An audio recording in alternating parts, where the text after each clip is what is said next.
I was not chosen by chance. I was called before I even knew his name. I remember the evening air settling over the well, the quiet rhythm of drawing water. Then he appeared, a traveler, weary from a long journey. He asked for a drink, and something within me stirred. Not obligation, something deeper. So I gave him water. Then, without hesitation, I offered to draw for his camels too, again and again until they were filled. Only later did I realize heaven had been watching. When I finished, he looked at me with awe, as if I were the answer to a prayer I had never heard.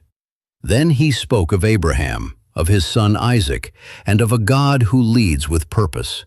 And suddenly, my simple act of kindness became a doorway. That night, my family listened as the servant told the story, how he had prayed for a sign, and I had fulfilled it without knowing. They asked me, "Will you go? Leave everything? My home, my family, my past?"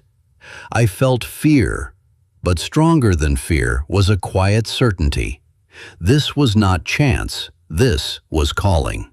"I will go," I said. The journey was long, stretching across unfamiliar lands. With every step, I wondered, who is this man I am to marry? What kind of life awaits me? Yet deep inside, I felt held, guided by the unseen hand of God. As we approached the land, I saw him in the distance, a man walking in the field at evening. There was a stillness about him, a quiet strength. My heart began to race. "Who is that?" I asked. "That is my master Isaac." I covered myself, trembling, not with fear, but with awe. This was the man chosen for me, before I even knew his name. When we met, there were no grand speeches, just a quiet understanding, as if our lives had already been written into one story.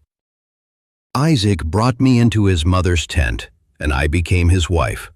In time, I saw his gentleness, his faith, his quiet devotion, and I understood something I hadn't at the well.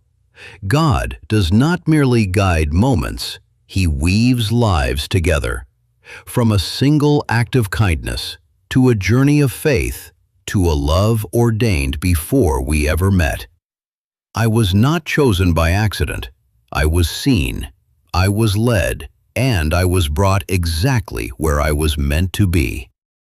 If you have enjoyed this faith-filled story, hit the subscribe button and notification bell so that you won't miss the faith within